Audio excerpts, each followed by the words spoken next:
Welcome back. તો હવે વાત કરીએ ઉત્તર ભારતમાં ત્રાટકેલી આકાશી આફતની।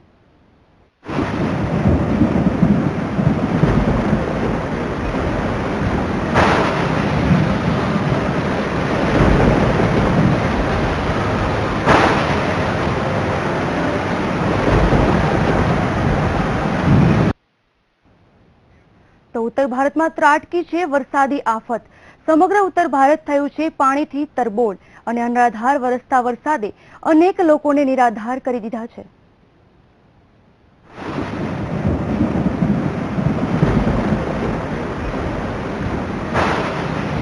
પાણીનો પ્રચંડ પ્રહાર, આફતનો વરસાદ, માણસ સાથે ભગવાનનું ઘર પણ પાણી પાણી।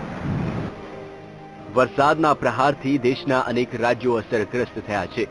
ઉત્તર ભારત પર મેઘરાજા મુસીબત બનીને ત્રાટક્યા છે અને સમગ્ર ઉત્તર ભારત પાણી પાણી થઈ ગયું છે। અસમમાં પૂરની સ્થિતિ છે। અસમમાં બુધવાર સુધીમાં 44 લોકોના મોત થઈ ચૂક્યા છે, જ્યારે 17 લાખથી વધુ લોકો પ્રભાવિત થયા છે। તો આ તરફ શિમલા સહિત પૂરા હિમાચલમાં છેલ્લા 24 કલાકથી ભારે વરસાદે તાબાહી મચાવી છે। અનેક વિસ્તારોમાં ભૂસ્ખલન થવાથી રસ્તાઓ બંધ છે। નૈનીતાલમાં પણ અનરાધાર વરસાદને કારણે જનજીવન પ્રભાવિત થયું છે। તો ઉત્તર પ્રદેશમાં ભારે વરસાદના કારણે ગંગા નદીનું જળસ્તર વધી રહ્યું છે અને વારાણસીમાં લોકોના ઘર તો ઠીક, પણ ભગવાનના મંદિરો પણ પાણીમાં ગરકાવ થઈ ગયા છે। જો કે આ તો શરૂઆત છે। હજુ ભારે વરસાદની આગાહી હવામાન વિભાગે કરી છે।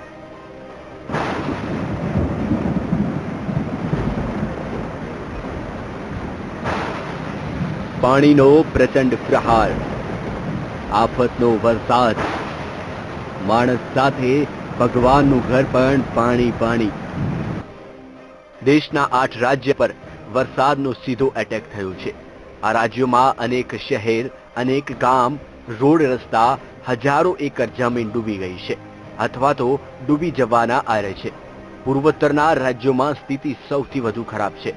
સૌથી પહેલા વાત કરીએ અસમની, તો અસમમાં બ્રહ્મપુત્રા સહિત રાજ્યની 10 નદીઓ ભયજનક સપાટીથી ઉપર વહી રહી છે। છેલ્લા 15 દિવસથી અસમમાં ચાલી રહેલી મેઘરાજાની વિનાશ લીલામાં અત્યાર સુધીમાં 48થી વધુ લોકોના મોત થયા છે। રાજ્યના 24 જિલ્લા પર વરસાદી આફત ત્રાટકી છે અને 17 લાખથી વધુ લોકો પ્રભાવિત થયા છે। તો કાજીરંગા નેશનલ પાર્કમાં તો હાલત અત્યંત ખરાબ છે। પૂરના પાણી સતત વધી રહ્યા છે અને પ્રાણીઓ પણ જંગલ છોડી બહાર આવી રહ્યા છે। કાજીરંગા નેશનલ પાર્કનું લગભગ 73% જેટલો વિસ્તાર પૂરમાં સંપૂર્ણપણે ડૂબી ચૂક્યો છે। ત્યારે મુખ્યમંત્રી સર્વાનંદ સોનોવાલે હોડી મારફત काजीरंगा नेशनल पार्क की मुलाकात ली थी। कैंप में जो बसे हुए हमारे लोग हैं उनसे मैंने मिला और उनकी जानकारी ली, क्योंकि सरकार की तरफ से जो भी अनाज दिया गया है वो मिला है कि नहीं। तो लोगों ने कहा सही समय पे मिला है और हमारी सरकार की तरफ से जो भी मदद चाहिए हम देने के लिए तैयार है। और हमने आदेश दिया है हर हमारी डेप्यूटी कमिश्नर को हर जिले का, ताकि जरूरत के मुताबिक आम जनता को मदद किया जाए। तो देशना अन्य राज्यों पण हालत बदतर बनी रही है। शिमला सहित पूरा हिमाचल प्रदेश में 24 कलाकथी भारे वरसादे ताबाही मचावी है। अनेक विस्तारों में भूस्खलन थवाथी रस्ताओ बंद है। शिमला में बुधवारथी वरसादनुं जोर यथावत है। खास करीने चंबा विस्तार में भारे नुकसान थयुं है। धरशासेई कोठीथी पठाणकोट सुधी में बस फसावानी घटनाओं सामे आवी है। तो धोधमार वरसादने लीधे राहदारीओ अने वाहन चालकोने मुश्केलीओनो सामनो करवो पड्यो है। बारिश की दिक्कत ये देखिए सर, सुबह शाम मौसम स्टार्ट हो चुका है बारिश का, और नदियां वगैरह ये जो इकट्ठी हो रखा पानी, और बरसात में बच्चों के लिए जाना आना में परेशानी हो रही है। और जो बरसात ये टिक रही है इसमें गाड़ियां आती जाती है तो साइड में बिल्कुल खड़ा रहना पड़ता है, इसमें बहुत परेशानी आ रही है। नैनीताल में अंधराधार वरसादथी जनजीवन प्रभावित थयुं छे। विकासना नाम पर बनी रहेला रस्ताना परिणामे पर्वत परथी भेखड़ो धसी पड़वाना बनाव वधी रह्या छे। तो अनेक घर पण वरसादने कारणे धराशायी थया छे। नुकसान तो सब हुआ है, बस मकान की दीवार टूटती है, पूरा मकान दबता है हमारा। ये अभी तो एक ही बारिश में ऐसा हो रहा है। अभी पूरी बरसात है हाँ, तब तक तो पूरा दबने वाला ही है और सभी लैट्रिन बाथरूम जो है वो सब पूरी टूट गई। આ તરફ યાત્રાધામ વારાણસી પણ પાણી છે। ઉત્તર પ્રદેશમાં વરસાદનું જોર વધતા વારાણસીમાં ગંગા નદીની સપાટી વધી રહી છે।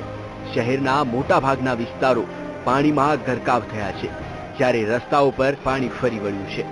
ગંગામાં વધતા પાણીના પ્રવાહથી ઘાટના પગથિયાઓને ભારે નુકસાન પહોંચ્યું છે। यहाँ का सर नजारा एकदम जलमग्न हो चुका है। गंगा किनारे जितनी भी मंदिरें हैं सब एकदम जलमग्न हो चुकी हैं। इससे पहले हम लोग एक घाट से दूसरे घाट सीढ़ियों से जाते थे, लेकिन अब हम लोग बहुत दिक्कतों का सामना करते हुए रोड पे जाना पड़ रहा है, सड़क पे जा रहे हैं, जिसकी वजह से बहुत ही दिक्कत हो रहा है। घाटों का संपर्क टूट गया है। जी, घाटों का संपर्क टूटा नहीं, लेकिन ये पानी की वजह से टूट चुका है एकदम से। एक जगह दूसरे जगह जाने में बड़ी तकलीफ हो रही है, पैर फिसल जा रहे हैं। नजारा देखिए, कह सकते हैं बहुत खूबसूरत है, लेकिन यहाँ पे रहने वाले लोगों को कई प्रकार की तकलीफें भी हो रही हैं। आप देख रहे होंगे यहाँ पे छोटे छोटे जो भी मंदिर हैं सब डूब चुके हैं। आने जाने के समझिए एक घाट से दूसरे घाट पे आने जाने का रास्ता पूरी तरह से प्रभावित है, और इस तरह से प्रभावित है कि शायद हम आप जा भी नहीं सकते हैं। और इसके साथ साथ जनजीवन पे काफी प्रभाव है इस बाढ़ का, और काफी सारी गंदगियां भी गंगा में बह के आई हुई हैं। लोगों द्वारा दिए हुए संभाषण कुछ काम के दिख नहीं रहे हैं, सिर्फ गंदगी ही दिख रही है। લોકોને રાહત પહોંચાડવા માટે અલગ અલગ સ્થળે મેડિકલ કેમ્પ લગાવવામાં આવ્યા છે। થોડા દિવસો પહેલા આકાશ સામે મીટ માંડીને બેઠેલા ઉત્તર ભારતવાસીઓ અત્યારે પણ આકાશ સામે મીટ માંડીને બેઠા છે। ફરક એટલો છે કે અત્યારે તેઓ સહાય અને બચાવ માટે આકાશ તરફ તાકી રહ્યા છે। મેઘરાજા હવે ખમૈયા કરે તેવું તેઓ ઈચ્છી રહ્યા છે। Bureau report, VTV news. તો આ તરફ ગુજરાતમાં પણ વરસાદનો બીજો રાઉન્ડ શરૂ થવાની તૈયારીમાં છે।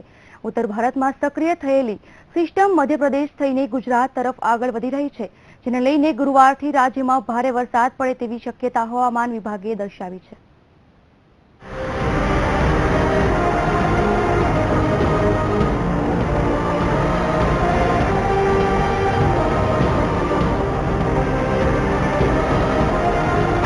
ગુજરાતમાં મેઘરાજાનો બીજો રાઉન્ડ।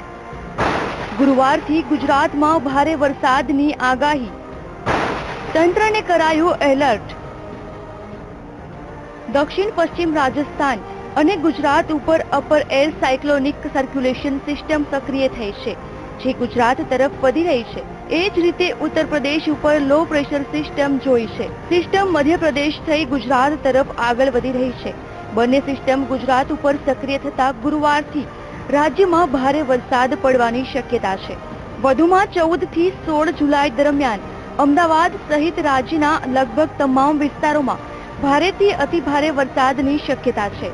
સરકાર દ્વારા તંત્રને એલર્ટ કરી દેવાની સાથે માછીમારોને દરિયામાં નહીં જવા માટે સૂચના આપવામાં આવી છે। आज के लिए फोरकास्ट डे 1 के लिए फोरकास्ट रहेगा गुजरात रीजन में मोस्ट प्लेसेस में बारिश रहेगी गुजरात रीजन में, और कहीं कहीं जगह में भारी बारिश रहने का संभावना है। लेकिन सौराष्ट्र कच्छ आज के लिए देखा जाए तो बारिश रहेगी काफी सारे जगह में, लेकिन भारी बारिश होने का संभावना नहीं है सौराष्ट्र कच्छ को आज के लिए।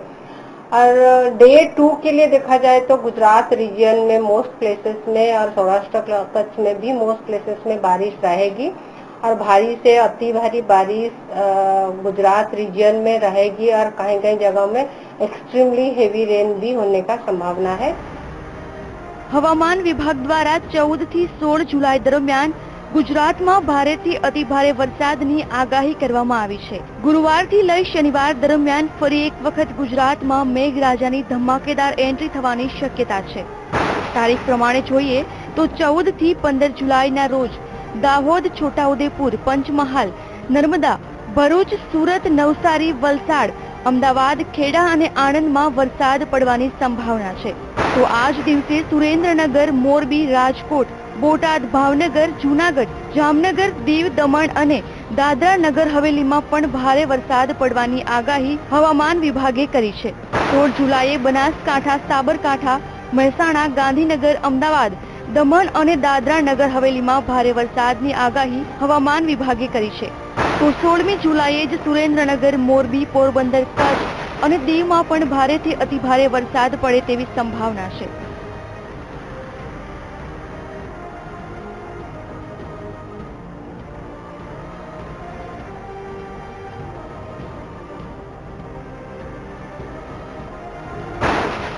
ભેજનું પ્રમાણ વધતા ઠંડક પ્રસરી. ગુજરાતમાં અનેક સ્થળે છેલ્લા કેટલાક દિવસથી વરસાદી ઝાપટા પડી રહ્યા છે, જેના કારણે વાતાવરણમાં ભેજનું પ્રમાણ વધ્યું છે. વળી તાપમાનમાં પણ ઘટાડો થતા વાતાવરણમાં ઠંડક પ્રસરી છે અને લોકો ખુશનુમા હવામાનનો અનુભવ કરી રહ્યા છે. Bureau report, VTV news.